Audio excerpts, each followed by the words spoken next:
Welcome in, everyone. We'll be getting started momentarily at the top of the hour.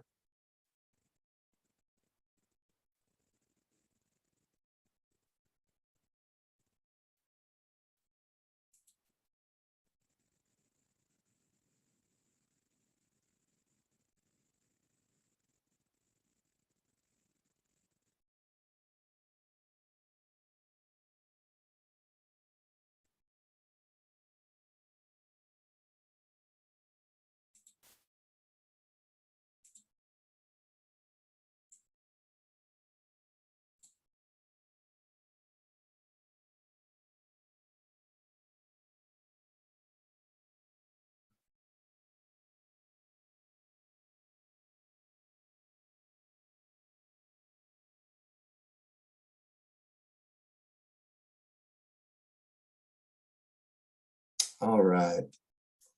Good afternoon and welcome to today's webinar, Right in Time and for Less, Louisiana's Installment Purchase Market for Third-Party Financing. This is the second webinar in our Cronin Awards webinar series. And today we'll be taking a closer look at the Silver Award winner for 2021. So thank you all for joining us. We're glad you're here. Our 2021 Cronin Awards webinar series continues next Wednesday, November 10th, with Streamlining IT Hardware Procurement, Wisconsin's Collaborative Approach. For a look at the collaborative, data-driven process that allowed Wisconsin to develop new standard configurations for IT hardware, saving time and money. Registration is open for that webinar and all the webinars in the series. Visit www.naspo.org to register and look for the webinars tab on the left side of the page. We look forward to seeing you there. At the close of today's presentation, you'll be asked to complete a very brief questionnaire. Your feedback is very valuable to us here at NASPO. Today's presentation is good for one contact hour. To get your certificate, simply complete the questionnaire following the presentation. Before we begin, I'd like to take a moment to explain the format of today's webinar. All attendees are muted. You can enter comments and questions in the chat box. If you would like to ask our presenter a question, you can type it into the Q&A box at the bottom of your window. Questions will be addressed during the presentation and with any remaining time after. So with that, I'm pleased to introduce our speaker today. We are honored to have with us Austin Bachman. He's the Assistant Director of the Office of State Procurement for Louisiana. He has 9 years experience in procurement, with 8 years working for state procurement. He started as an analyst. He then became a team manager before becoming the Assistant Director. NASPO is grateful to have you here with us. So now I'll turn it over to you, Austin. Thank you. So today we'll be introducing you to our installment purchase market. This is a third-party financing program that we have available for our state agencies. I have some objectives we'll try to get to at the end of the presentation. You should be able to understand the features of the installment purchase market, identify any steps necessary to develop and implement your own project, and we'll also go through challenges and benefits of having this project. Before we get into IPM, we'll need to get some background on where we were in Louisiana. Historically, we've had 2 equipment financing programs available to our agencies.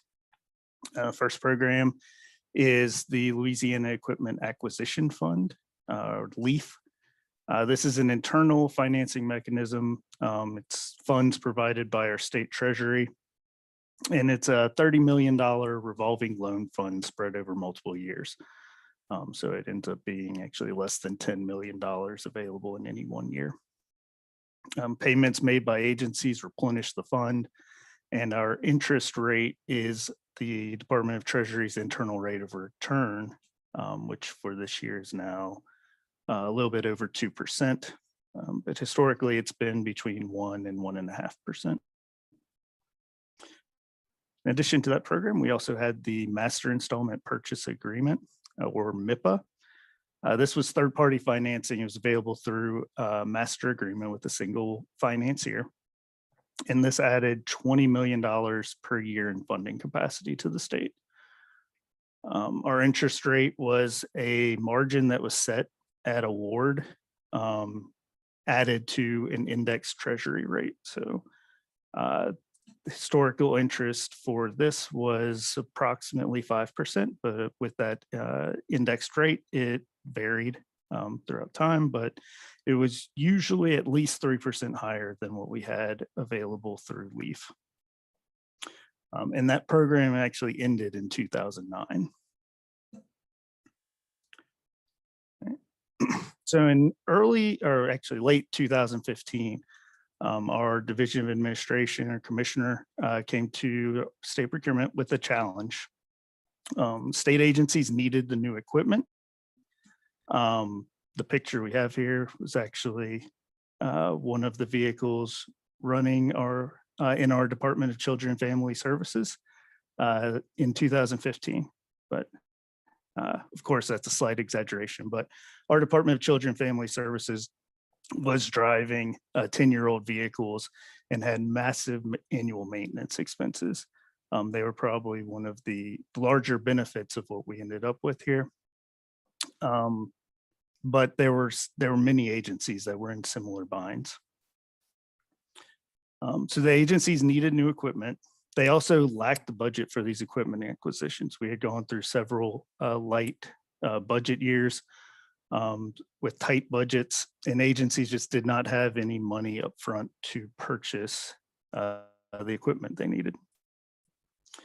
To further compound the issue, LEAF had been depleted over the years. We had borrowed or loaned out too much money, and the program was was pausing new fundings until they could replenish the fund. And as mentioned, our MIPA program, the previous third-party financing, the program had ended in 2009. We had issued a new RFP and nobody had responded to it. So our challenge, our task was to reinstate MIPA. And after discussing with our commissioner's office, we were given a lot of leeway to restructure and improve the program.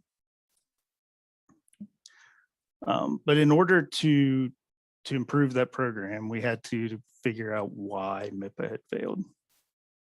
So you may remember there was some crisis going on in the financial markets in 2008. That may be putting it lightly.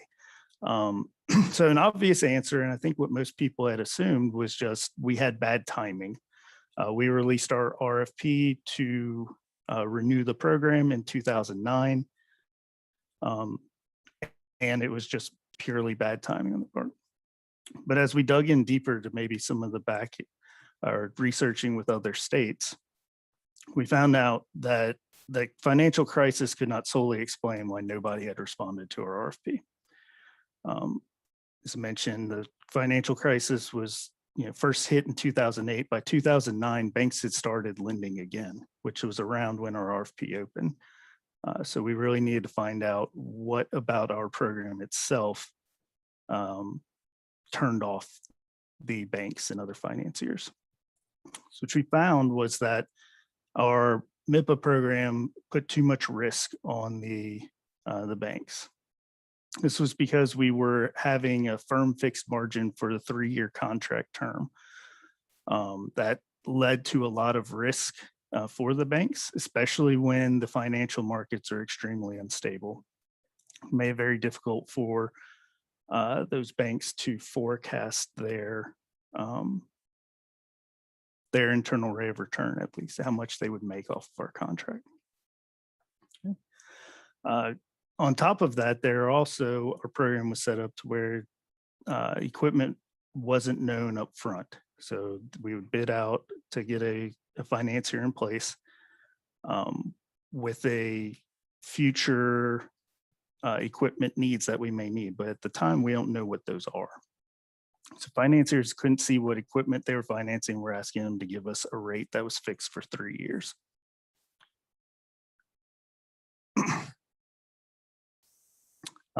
Under that program, a financier could refuse to finance the equipment. It was at their option, but that was something that the financiers weren't really willing to do because they thought it would harm their relationship with the state. So that also added to the risk that they were having. Okay. That risk also had a compounding effect because it made the whole program extremely unattractive, both to the agencies and the financiers. So the risk results in higher rates. So that's how the banks respond to the risk.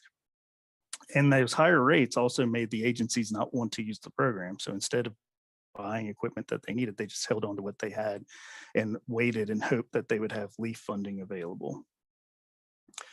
So that combination of being an unattractive offering and having too much risks led to no lenders responding to our RFP. So with that in hand, we went out and surveyed a market basket of states to see how they were doing third-party financing. What we found is there are two kind of general ways that states are setting up their financing program. The first one is through a master agreement, similar to what we had in MIPA. This is where you put out a bid, you get a single financier for a set term. Ours is 3, other states were 5 or 7 years. The interest rate is charged as a fixed margin on top of an index, almost universally. And then all the state's financing needs would flow through the single financier. Usually within this, financier has to approve each request.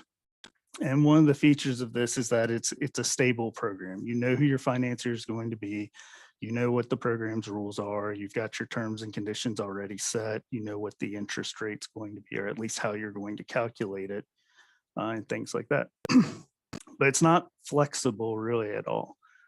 For instance, what do you do if the financier rejects an application from an agency? Does that agency just not purchase their equipment? Do they have to find another way to finance their equipment? What do you do if you have large market fluctuations, which could cause your financier to decide they're not lending any money?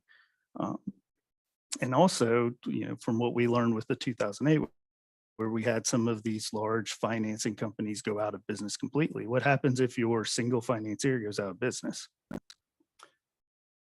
The other way that states were arranging their financing was bidding financing for each equipment purchase, or maybe on a set schedule, where they would get applications in from agencies, and every 6 months or so, they would say, here are all of our needs, and bid those out. This method does lead to less risk for the financiers. So their interest rate risk is lower because the funding date is closer to the award date of the financing. It's also flexible in that that the financier is approving the equipment because they're submitting a bid.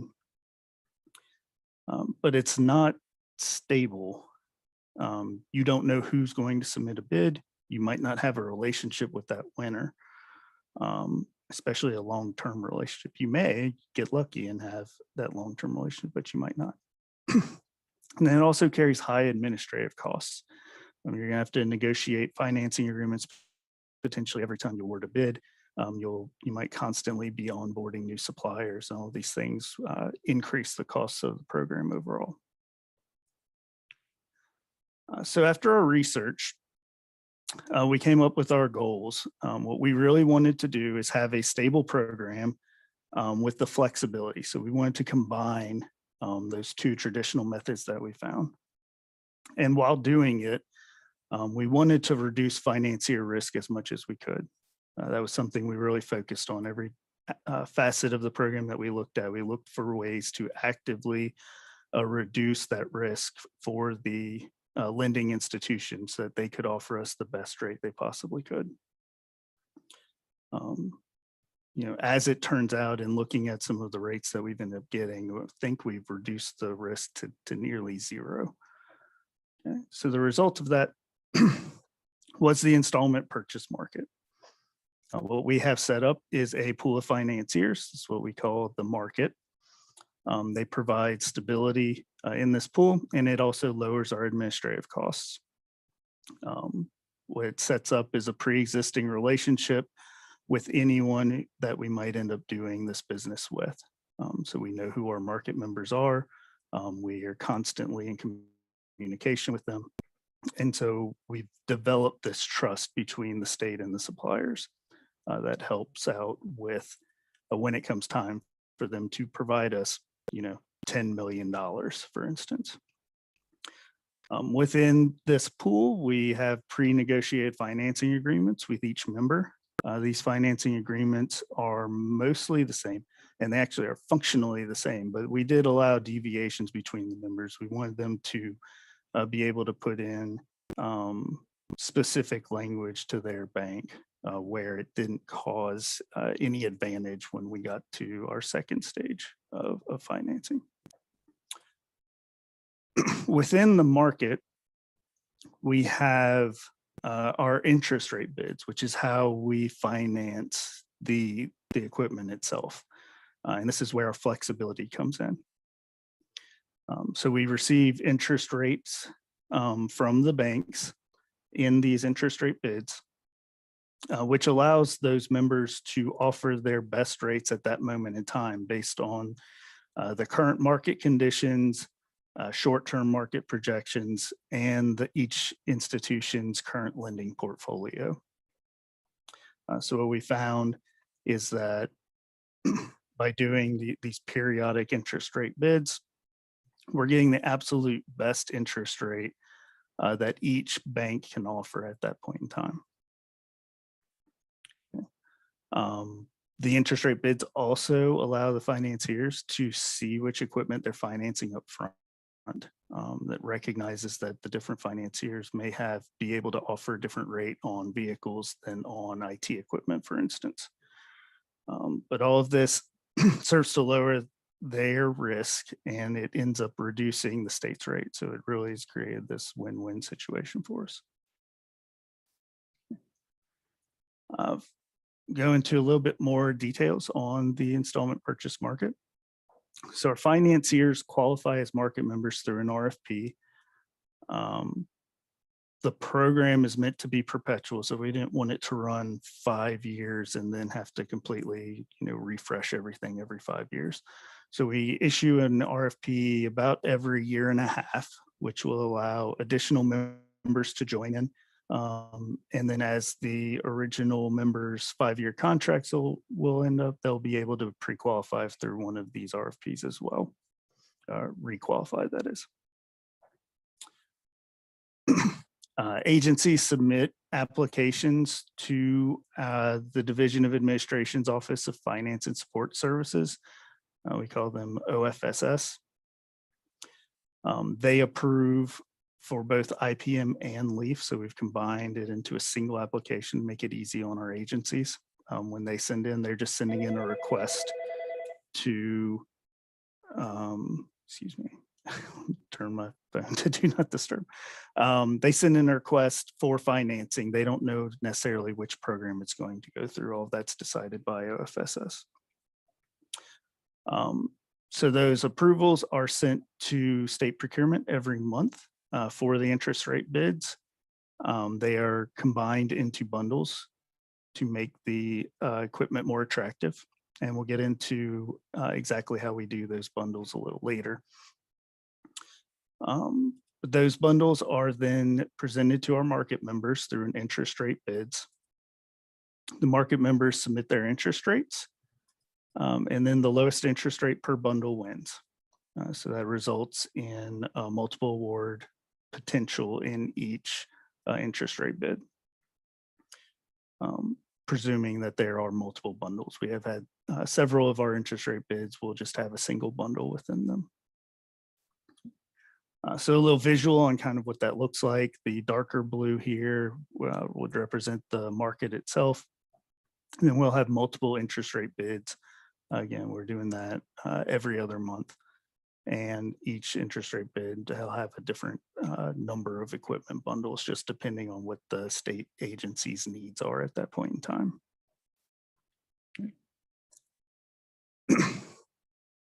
The foundation of the program is a series of contracts. Our first contract that governs the overall program itself is our market member contract. This is a 5-year straight contract term that allows the contract holder to participate in the program itself. It's signed by state procurement and that market member. And this contract just outlines the program. So it discusses how award of the interest rate bids will be made, how much notice we're going to provide when we issue an interest rate bid, the financing terms that are available in the program, how we're going to determine the interest rates, which index we're going to use, and also that the negotiation of the financing agreements is only done, upfront. We're not going to negotiate those following a bid. It also provides the market members' responsibilities. Mainly theirs, we just want active participation in our program. We don't want somebody qualifying for the program, becoming a market member, and then we never hear from them again. So with that, we have a requirement that all of our market members have to submit a bid or a no bid on at least 25% of interest rate bids each year. So at the least, that's going to be roughly 1 or 2 per year, based on how many we've currently sending out. This has not been a problem in our program, but it was something we were worried about up front. As it turns out, all of our market members have submitted bids on every single bundle that we've issued through the program.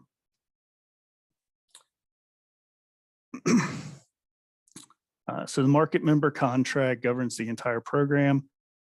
The financing agreements govern the actual financing transaction. And we sign at least one financing agreement with each interest rate bid that goes out. This financing agreement is signed by our OFSS and the winning market member.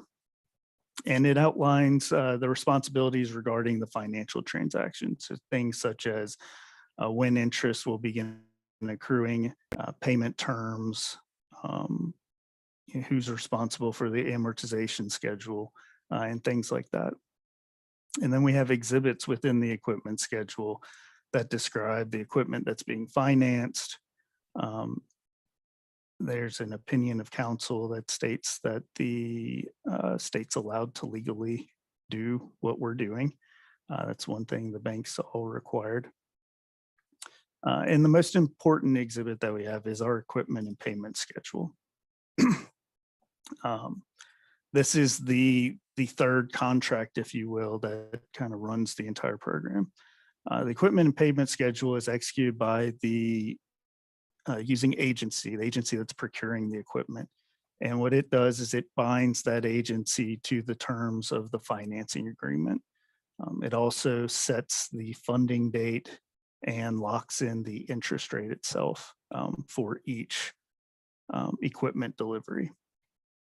So we have one market member contract per financing institution. With each interest rate bid, you may have one or more financing agreements. The most we've had so far is 2. And then within each financing agreement, you'll have potentially multiple equipment schedules, depending on how many agencies are part of the funding, when the equipment's going to be delivered, and things like that may result in additional equipment schedules. Some additional features and what really help us, at least administratively, is that this program does not require bond commission approval in our state. And that's because it's not backed by the full faith and credit of the state. And what that means is that the program has no impact on the state's bond or credit rating. And really that comes in because there's no monetary penalty for failure to pay. If an agency doesn't pay or make their payments, their equipment is repossessed with no monetary penalty, as we mentioned. So essentially at that time, it'd be just a clean break between the financing institution and the state. Financier gets their equipment back, well, not their equipment, they get the state's equipment, and they get to keep all the payments that were made to that point.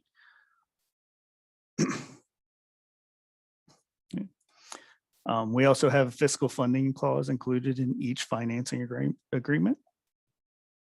So this kind of goes back to the no payment equals repossession as well.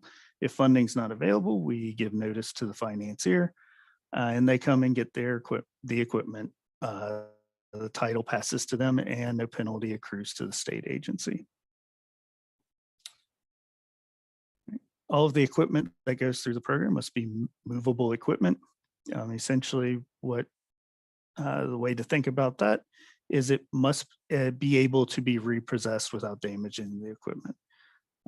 That doesn't mean it has to be easily repossessed, just that there has to be a possibility of removing it from wherever it is without damaging the equipment. So this is going to include things like vehicles, IT equipment, kitchen equipment, construction equipment. As we've had further discussions with these banks, it really can include almost anything that you would buy and has, you know, tangible value. But things that wouldn't be able to go through the program would be something like a chiller plant or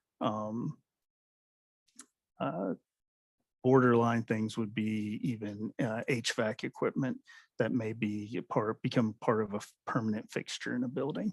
Those are kind of borderline. Okay. Because of the bundle feature that we have, there is no minimum equipment value that an agency must meet in order to submit their application.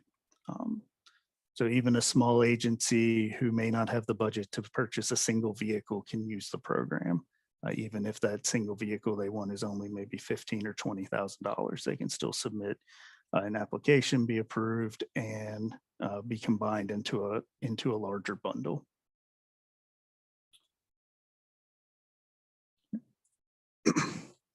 Some additional features is that the state owns the equipment at equipment acquisition. So this isn't something where our financiers own the equipment and we're essentially leasing it from them. We own the equipment right up front, and the financiers can file a lien at their option, but the title is held by the state. Got my bullets a little out of order here at the last second, but we can also finance up to 25% soft costs. With this, soft costs are going to be things like installation, training, wiring, things like that don't really have much value on their own, or maybe are intangible items, but that might be needed for the equipment. So that cost of the soft cost cannot exceed 25% of the cost of the equipment. We do try to avoid financing any of the soft costs because it can have a result in us being kind of upside down on the loan, where the value of the loan exceeds the value of the equipment itself. But it is available, particularly where an agency might not have the money to pay for installation, for instance.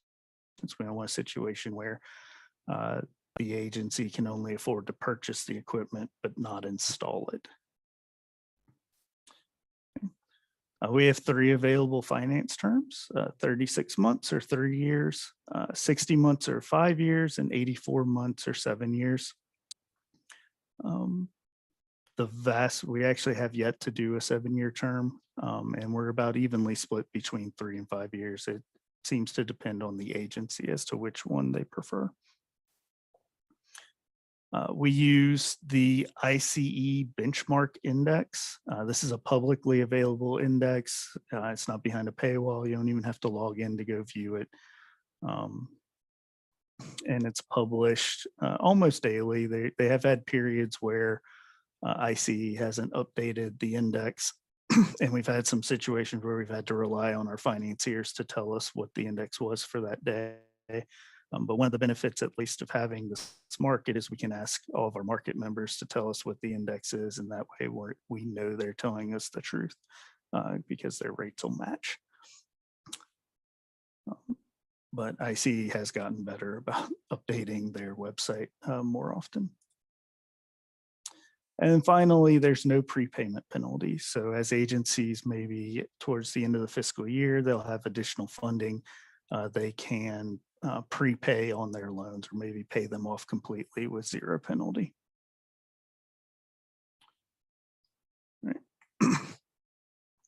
One of the best features of IPM and what makes it really work well are the concept of these equipment bundles.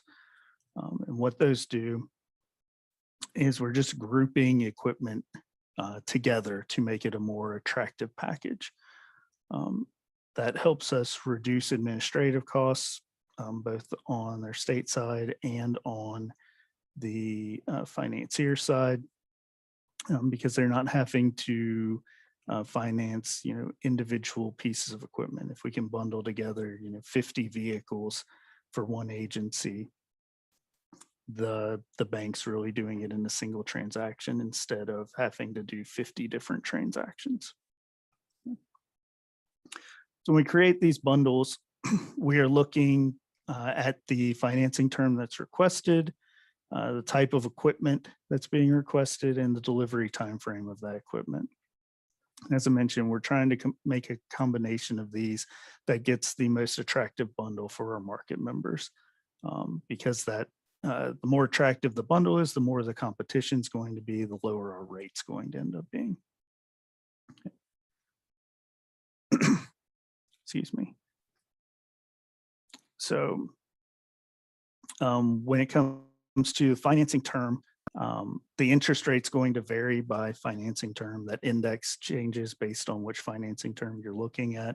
So this really forces us into different equipment bundles based on that financing term. We can't have a 36-month and a 60-month financing in the same bundle.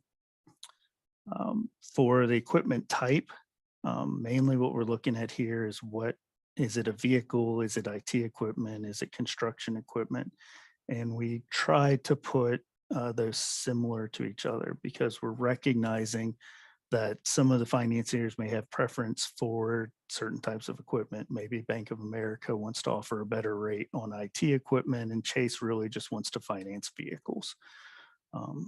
So by bundling them together, we're getting kind of that best rate they can possibly offer us. And that's also going to vary maybe by the time of year, or if Chase has a lot of vehicles already in their lending portfolio, maybe they want to balance that with IT equipment, for instance. Okay.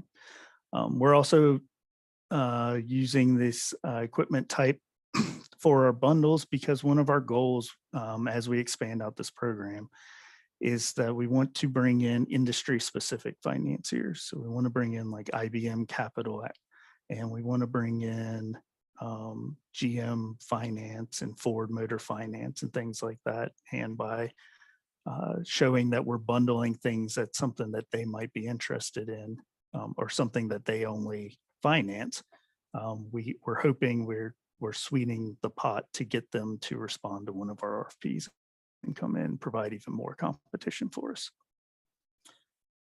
And then we also try to do our bundles by delivery time frame. The shorter the time frame from when we send out our interest bids to when the bank is actually sending the check and their interest, they start making their money, the better the interest rate we're going to receive because they're not exposed to the market conditions for as long. So we look at whether the equipment's being purchased off a state contract, and we will try to put those together because those are going to have shorter time frames. And items that we have to bid out separately, we try to put those together because they're going to generally be longer because we're having to add in the time, the solicitation time in there. Our goal is to try to get each bundle to at least $1 million. But we have had several bundles that have still had really great interest rates that have been less than that. I think the lowest bundle we've had was around $300,000, and it was still very low interest rate.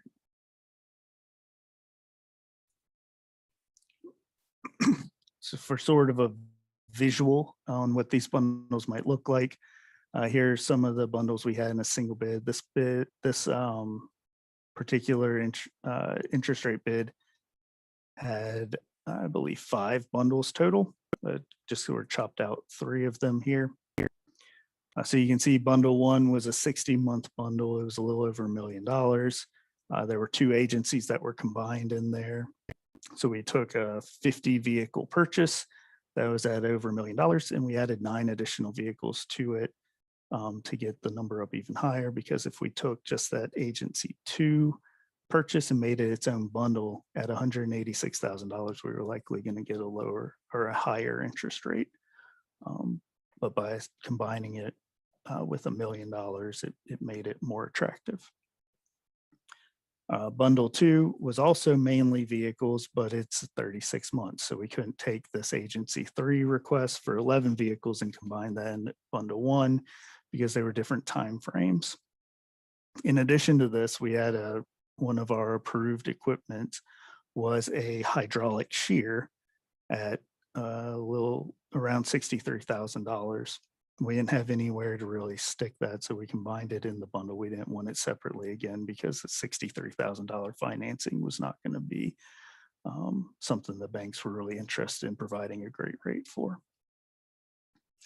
And then our third bundle was also for 60 months and was nearly $5 million. It was for IT equipment.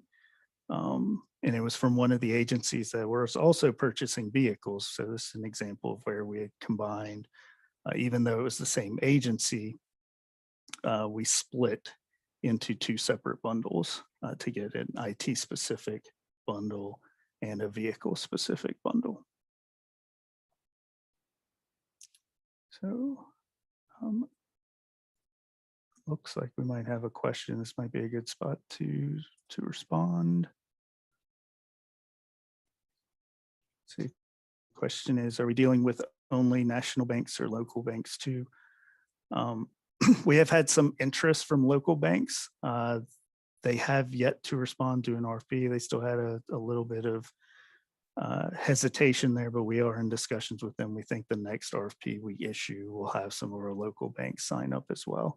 But right now we have 3 market members. They're all 3 national banks, JP Morgan Chase, Bank of America, and US Bank are our current market members.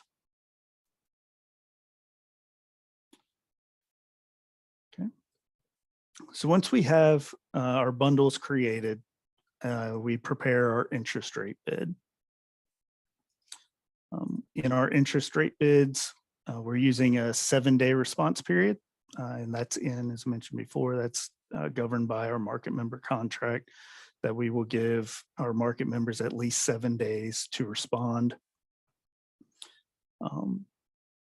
which tends to be just enough because we do receive some questions occasionally that want more information about some of the specific equipment if we didn't provide enough there.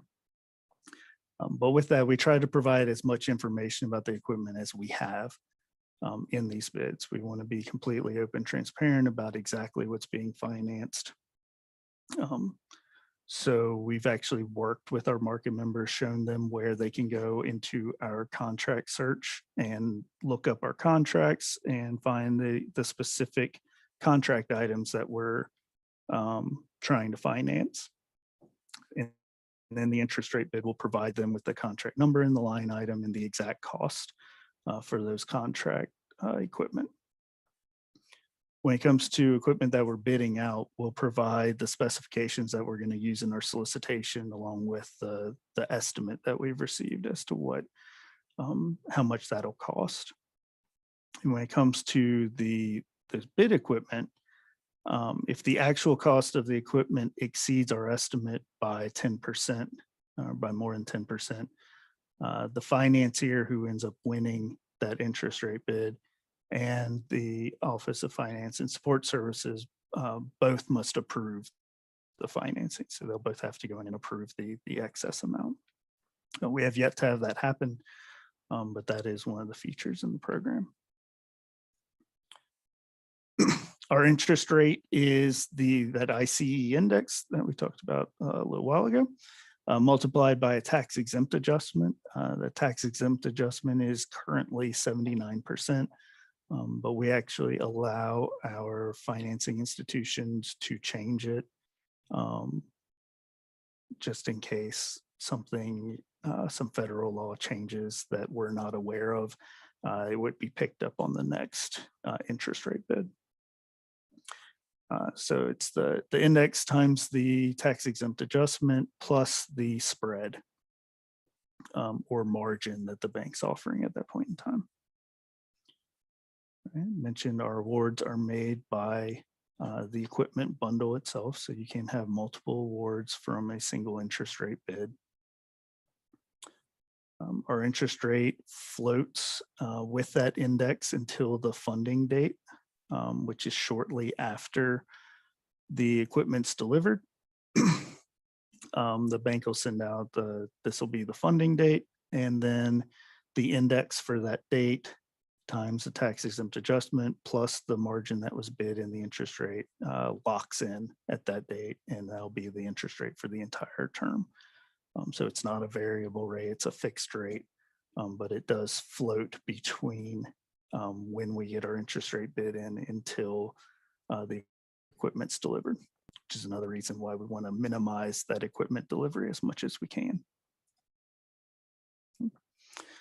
Interest will begin accruing for the agency on the date that the financier pays for the equipment. So the financier sends a check to our equipment vendor, and on that date is when the interest will start accruing. And the first payment is due 30 days later. So we're paying in arrears.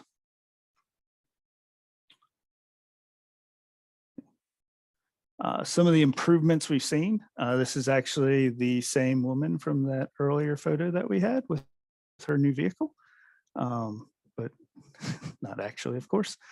But what we've seen is that our agencies are able to modernize. So some of the things we've done is our Department of Children and Family Services has purchased an entirely new fleet. I think they're 150 vehicles that they were able to purchase.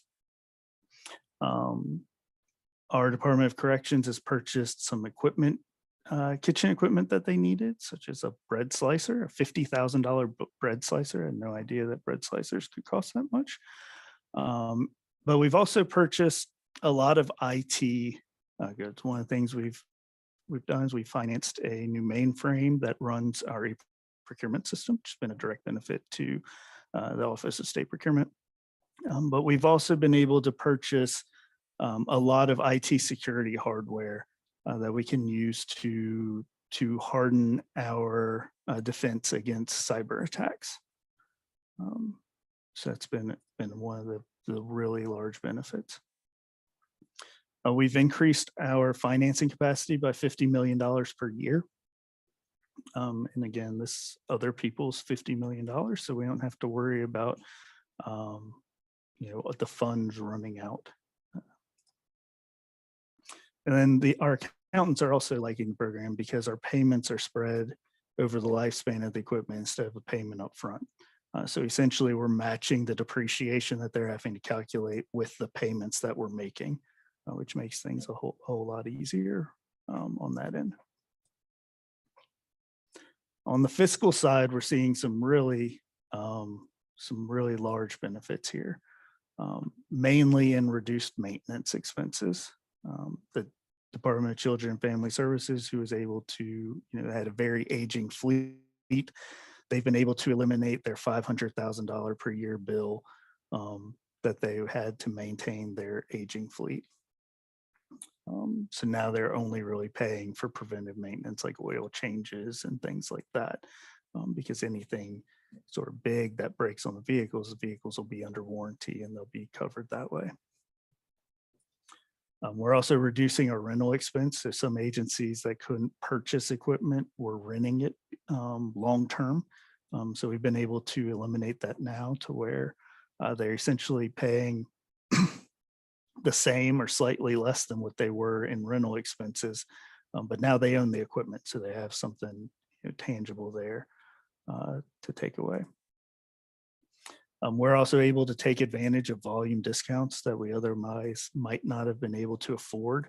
So instead of having to buy maybe, 2 mainframes at a time, if we can get a discount for buying 5, we can access that. And especially in today's economic climate, we can avoid inflation. So we can really push agencies to check that, if something's on contract now at a certain price and it's going to be bid out soon, you can go out and buy it now by financing it instead of waiting until maybe the next budget cycle where you can pay for it up front, but by then your price has increased. Okay. When we began the program, our goal was really just to have an additional option to lease.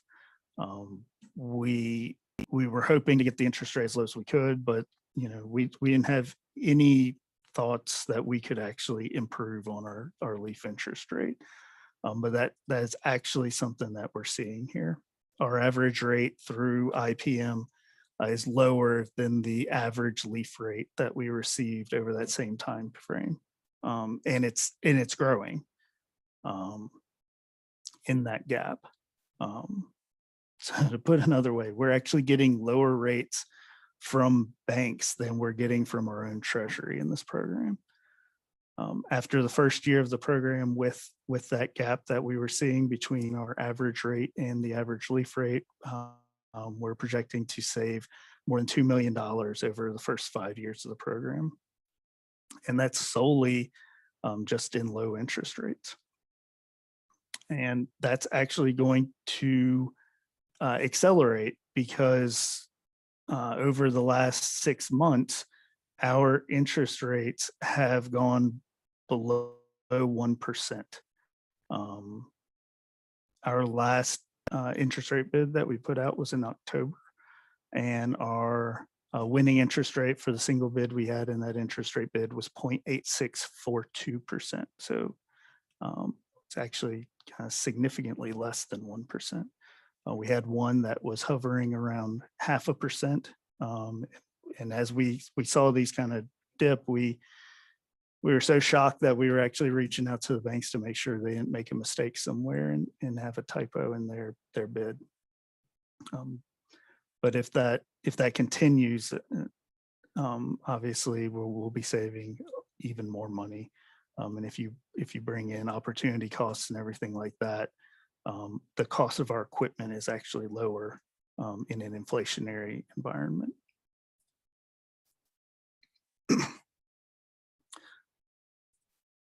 Let's see. I have a question. Do we have an enterprise leasing program?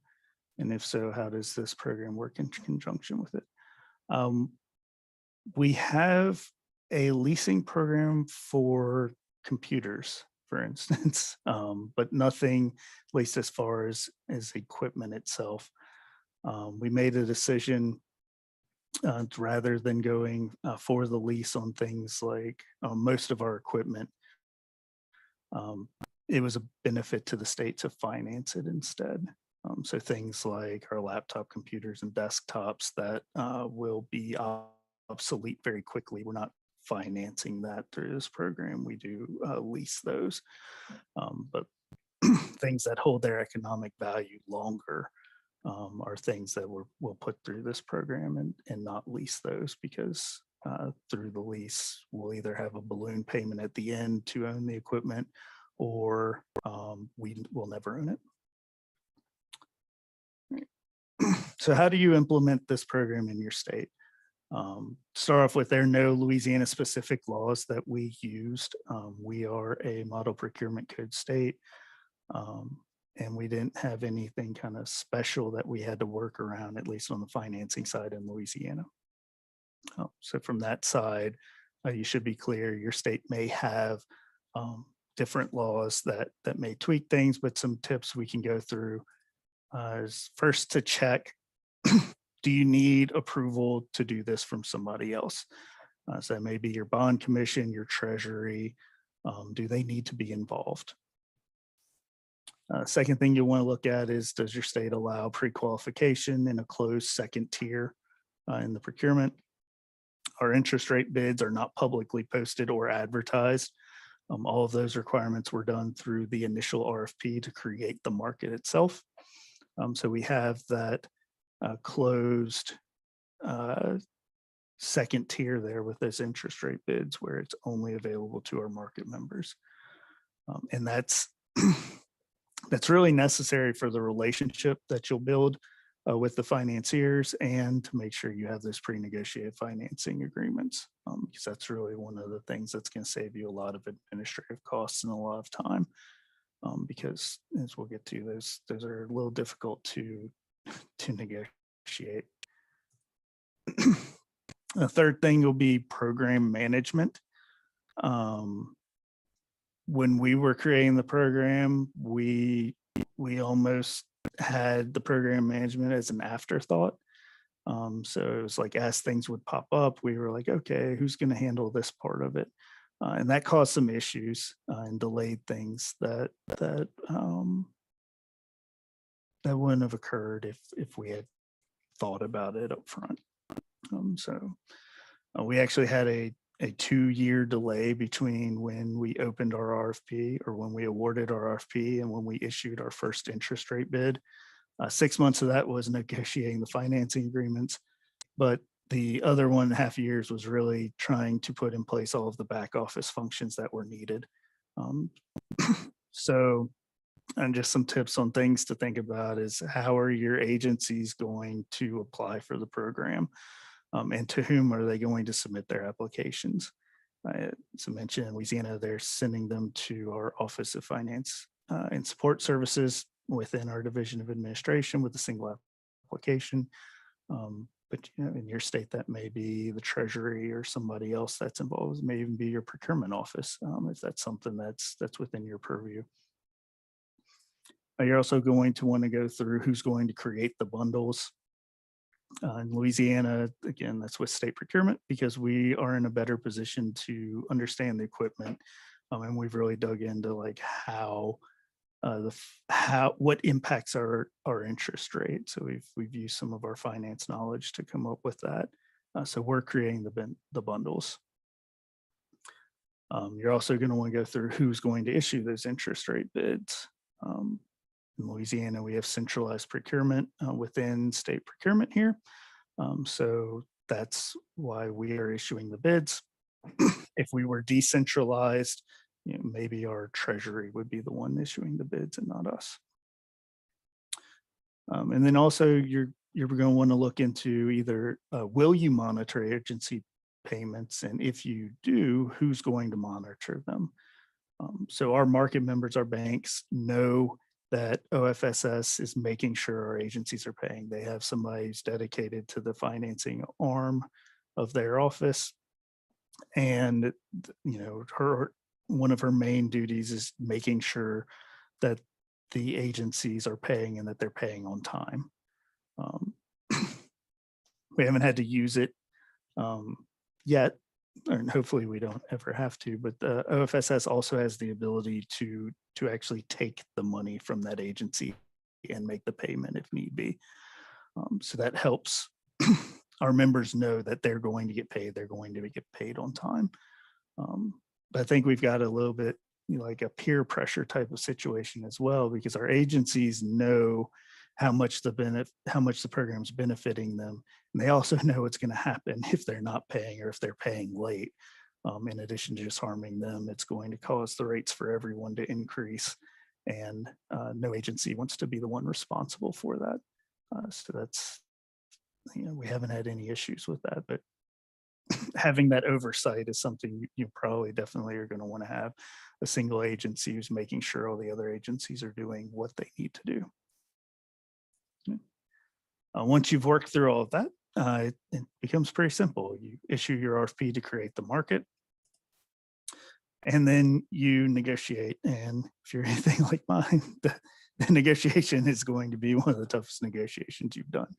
I thought IT companies were bad until I tried to negotiate with three banks simultaneously. Our market member contract negotiation, that took less than a week. It was very easy, straightforward. But then when it came down to the nuances of financing agreements, it took 6 months. And a lot of that was because you have to consolidate the red lines that are coming in from the different banks and making sure that you're not giving an advantage to one member over another. That's going to allow them to offer lower rates than somebody else. So with that, we were put in a strange situation where we were taking, some of the benefits that one vendor had negotiated into the contract and providing them to a second vendor so that they'd be on the same playing field. It's not something we've usually done before. Also, a tip here is to be flexible with your terminology. With states, we can sometimes be hard-headed as well, and we want it to say a certain thing. But it really helped out with those banks and helped make them partners by allowing them to make change and put it maybe in their bank language rather than ours. And then the final thing, once you've got all this into place, is you really need to market your program to the agencies. They need to be aware that it exists. They need to understand the benefits of financing versus outright purchase from their side. They also need to know the costs of what that is, that it will, maybe it will be more expensive for them. But if you're getting any rates like us, the slightly, the 1% interest rate maybe that we're getting in, it actually ends up being cheaper year over year because the budget's increasing by a higher percentage than the interest rate is.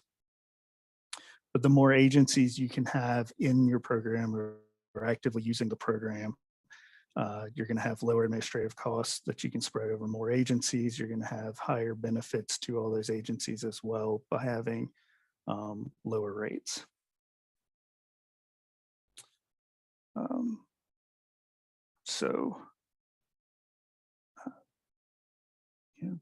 Do we have any questions?